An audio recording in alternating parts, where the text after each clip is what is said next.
to most of the world, Ronald Reagan is frozen in a handful of enduring images.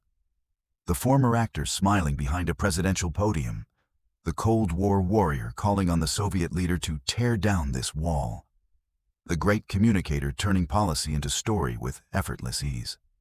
But behind the lights, speeches, and stagecraft stood a far more complicated role he never fully mastered: that of a father. Reagan had 5 children across 2 marriages, and their lives trace a jagged line across Hollywood, politics, religion, ideology, and personal rebellion. Some defended his legacy, some challenged it. One never lived to speak a word. Together, they form the most intimate and revealing chapter of his story. Reagan's first marriage to actress Jane Wyman produced 3 children: Maureen, the biological daughter who inherited her father's political instincts; Michael, adopted as an infant and raised between studios and campaign trails; and Christine, the baby girl who died just hours after birth, leaving a wound that neither parent fully faced in public. That marriage collapsed under the combined strain of Hollywood work, political awakening, and tragedy. His second marriage, to Nancy Davis, was the great romance of his life, and the emotional axis around which his later career turned. With Nancy, he had 2 more children: Patty, the sharp, restless daughter, who would spend much of her youth pushing hard against the myth of the perfect Reagan family; and Ron, the youngest, whose open agnosticism and liberal politics stood in stark contrast to the conservative image his father came to embody. While Reagan moved from radio to film, from Sacramento's governor's mansion to the White House, his children were left to navigate a life in which their father belonged as much to the Republican Party and the American public as he did to them. They grew up on campaign buses and studio lots, in houses guarded by the Secret Service, and in the shadow of a man praised as a moral compass for a nation even as he struggled with distance, denial, and emotional reserve at home. In this story, we will move from number 5 to number 1, tracing the lives of the 5 Reagan children. The infant whose brief existence left a silent fracture in the family, the son who rejected religion, the daughter who wrote against him, the adopted child who became a conservative defender of his name, and the eldest daughter who tried to build a political identity alongside his.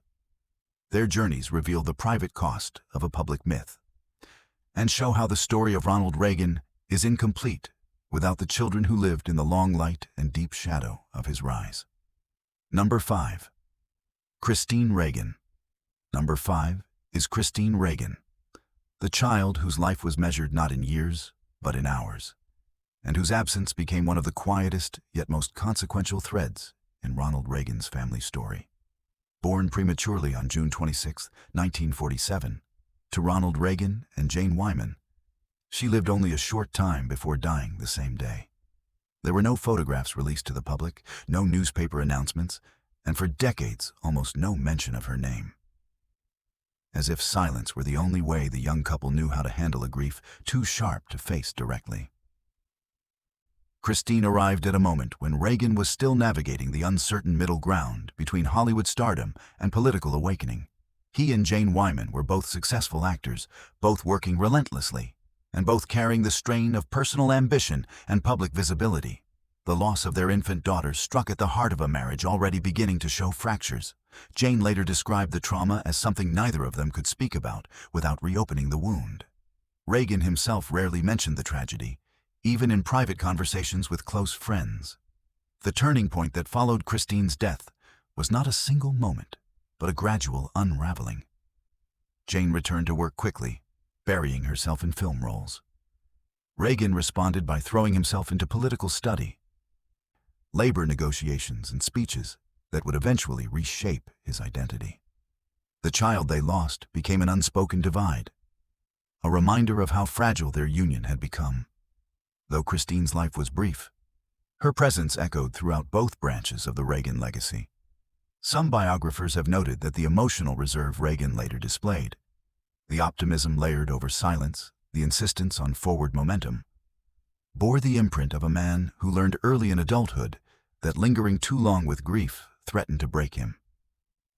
To Jane Wyman, The loss was a private sorrow she carried for the rest of her life. To Ronald Reagan, it became a sealed chapter, one he rarely allowed himself to reopen. Christine's legacy is not found in public memory or family anecdotes. It is found in the empty space her absence created, a space that shaped the emotional terrain of Ronald Reagan's first marriage and, in subtle ways, influenced the emotional vocabulary he brought to the rest of his life. She represents the fragility behind the mythology, the private heartbreak behind a man known for public hope. Number 4. Ron Reagan. Number 4 is Ron Reagan, born in 1958, the youngest of Ronald and Nancy Reagan's 2 children, and the son who would grow into the sharpest contrast to his father's public image. From the moment he entered the world, Ron inhabited a paradox. He was raised inside one of the most carefully crafted political brands in American history. Yet he would spend much of his life pushing against the very ideals that brand represented. As a boy, Ron was energetic, intelligent, and fiercely independent. He showed early signs of a temperament that diverged from his father's, where Ronald Reagan preferred order, optimism, and emotional distance. Young Ron leaned toward questioning, analysis, and open expression. His interests drifted away from politics and toward the arts, especially dance. At a time when the Reagan household was under intense media scrutiny, Ron chose ballet, a decision that incited teasing from peers and bewilderment from the political world watching his father rise to national prominence. But he pursued it with determination, eventually training with the Joffrey Ballet. The turning point in Ron's life came when he reached adulthood and began openly rejecting the ideology that had come to define his father's presidency. While Ronald Reagan championed conservative policies grounded in religious tradition, free market economics, and a strong national defense, Ron gravitated toward secularism, progressive politics, and outspoken criticism of the institutions his father revered. He declared himself an atheist, a position he articulated with clarity and conviction even while his father was still in the White House. Despite ideological conflict, Ron retained a deep affection for his parents. He visited often during his father's battle with Alzheimer's disease and spoke movingly of Reagan's gentleness and suffering during those years. He later published a memoir reflecting on his father's illness, offering a rare, unsentimental portrait of a man America preferred to see only in heroic hues. As a television commentator and writer, Ron carved out a reputation rooted in candor rather than legacy. He criticized the conservative movement his father helped shape, challenged attempts to mythologize Reagan's presidency, and refused to live as a symbolic extension of his father's ideology. In doing so, he helped expand the public understanding of Ronald Reagan's family, revealing that the Reagan household was not a monolith, but a complex, tension-filled space where individuality demanded to be heard. Ron Reagan's legacy is one of intellectual independence. He represents the branch of the family tree that refused to bend under the weight of political expectation. His life demonstrates that even the children of national icons must carve out their own identities, and that sometimes the most powerful tribute a child can offer is honesty, not imitation. Number 3. Patty Davis. Number 3 is Patty Davis, born in 1952. The first child of Ronald and Nancy Reagan, and the daughter who became, for decades, the most rebellious and outspoken counterforce to the carefully crafted Reagan family image. If Ron represented ideological contrast, Patty embodied emotional confrontation. A daughter who refused to inhabit the polished narrative her parents presented to the world, and who insisted on challenging the silences and expectations that defined life inside the Reagan household. As a child, Patty lived at the intersection of Hollywood's glamour and her father's growing political ambition. But beneath the surface, she felt the strain of a family engineered for public consumption. Ronald Reagan was affectionate at times, but distant by nature, shaped by a lifetime of holding pain behind optimism. Nancy, fiercely protective of her husband's image, ran the household with a mixture of devotion and steely discipline. Patty grew up in a world where appearances mattered deeply, a world she found stifling and dishonest. The turning point in Patty's life came in young adulthood, when she rejected both the Republican politics her parents championed and the strict emotional control of her upbringing. She embraced the counterculture of the late 1960s and early 1970s, became politically liberal, and began writing about topics her family considered deeply private. During Reagan's presidency, she spoke out publicly against nuclear weapons, U.S. foreign policy, and conservative social positions. Her criticism was not abstract, it was personal. She believed the ideals her father defended had consequences that deserved to be challenged, even if that challenge came from his own daughter. Her relationship with Nancy Reagan grew particularly volatile, defined by friction, misunderstanding, and long periods of estrangement. Patty's memoirs, especially The Way I See It, depicted an emotional distance in the Reagan household that shocked supporters of the president. She wrote about the loneliness of being a Reagan child, the strict image maintenance her mother enforced, and the unspoken griefs the family avoided. To supporters of the Reagan presidency, she was viewed as a rebellious outlier. To others, she became the first insider to humanize the myth by exposing its cracks. Yet Patty's story did not end with anger. As she matured, her writing shifted from confrontation to reflection. She reconciled with her parents over time, especially during Ronald Reagan's long battle with Alzheimer's disease. She was deeply present during his decline, and her later memoir, The Long Goodbye, is one of the most emotionally honest accounts of watching a parent fade into memory loss. Through that experience, Patty found a quieter, more compassionate voice. A voice shaped not by rebellion, but by clarity, forgiveness, and the sober recognition of mortality. Today, Patty Davis stands as a writer whose work bridges the personal and the political. Her legacy is one of truth-telling, sometimes painful, sometimes healing, always unwilling to accept convenient narratives. Through her, the Reagan family story becomes textured and human, stripped of illusion and seen for what it was. A home shaped by ambition, silence, love, conflict, and the relentless pressure of public life. Number 2. Michael Reagan. Number 2 is Michael Reagan. Born in 1945 and adopted shortly after birth by Ronald Reagan and Jane Wyman. As the only surviving son from Reagan's first marriage, Michael grew up moving between the worlds of Hollywood privilege, political transformation, and the complicated emotional terrain left after his parents' divorce. His story is defined by conflict, redemption, and a lifelong effort to construct an identity strong enough to withstand both the burden and the allure of the Reagan name. As a child, Michael lived first in the orbit of two celebrities whose marriage was rapidly deteriorating. The death of his infant sister Christine, the emotional distance between his parents, and the increasing demands of Hollywood work created an unstable foundation. When the Reagans divorced in 1948, a scandal in an era when divorce was rare among public figures, Michael became a child pulled between two households, each struggling in its own way to rebuild life after heartbreak. The turning point in Michael's life came in adolescence, when he began to drift into emotional turmoil and rebellion. He struggled academically, felt misunderstood, and later revealed in adulthood that he had been sexually abused by a camp counselor, a trauma he carried silently for years.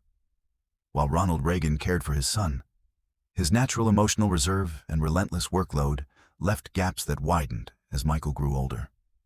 Their relationship became strained, marked by unmet needs, conflicting expectations, and long stretches of distance. But adulthood brought reinvention. Michael found stability in business, radio work, and eventually political commentary. Unlike Patty and Ron, he embraced his father's ideological legacy. He became an outspoken conservative, a defender of Ronald Reagan's presidency, and an advocate for the values his father championed. His radio show, books, and speeches often cast him as the guardian of the Reagan conservative tradition, a role he stepped into with intensity and pride. Yet even as he defended his father's policies, Michael spoke openly about their personal relationship. He discussed the difficulty of growing up with a father who was emotionally warm in spirit but often physically and psychologically absent. He wrote about the challenge of being adopted, the longing for affirmation, and the complex reconciliation that unfolded later in life as he and Ronald Reagan slowly repaired their bond. As an adult, Michael turned his pain into advocacy, speaking publicly about child abuse prevention and his Christian faith. His journey from wounded child to vocal commentator placed him at the center of the Reagan family's public narrative, offering a perspective that balanced admiration with hard-won honesty. Michael Reagan's legacy is defined by resilience. He is the son who confronted his past, rebuilt himself, and chose to stand firmly inside the political tradition his father represented, even when that tradition was contested within his own family. Through him, we see the Reagan story from the vantage point of someone who chose loyalty, forgiveness, and purpose, transforming personal hardship into a mission that echoed the values he believed his father embodied. Number 1. Maureen Reagan. Number 1 is Maureen Reagan, born in 1941. The eldest child of Ronald Reagan and Jane Wyman, and the daughter who spent her entire life walking a tightrope between personal ambition, public service, and the tidal force of her father's rising political star. Of all the Reagan children, Maureen came closest to inheriting her father's mixture of charisma, discipline, and political instinct. Yet her story is also the story of a daughter trying to carve out her own legacy while navigating the emotional wreckage left behind by the collapse of her parents' marriage. As a child, Maureen lived through the turbulence of two actors trying to balance careers, ambition, and the grief of losing an infant daughter. By the time she was 7, her parents' marriage was unraveling. Their divorce in 1948 placed Maureen in a fragmented family long before Ronald Reagan became a national figure. While her younger brother Michael moved between households, Maureen coped by assuming responsibility for herself, for her brother, and for maintaining a connection to both parents, even when they could not speak easily to each other. The turning point in Maureen's life came when she discovered politics. She had her father's speaking rhythm, his capacity to connect with crowds, but she wielded it in her own way. In the 1960s and 70s, she became active in the Republican Party, campaigning for women's involvement in politics at a time when female candidates and organizers were still rare. She ran for Senate in California, later for Congress, and while she lost both races, her campaigns established her as a credible figure in her own right. Not merely the daughter of a celebrity, but a determined voice for Republican women. Throughout Ronald Reagan's rise, from governor to president, Maureen occupied a unique position.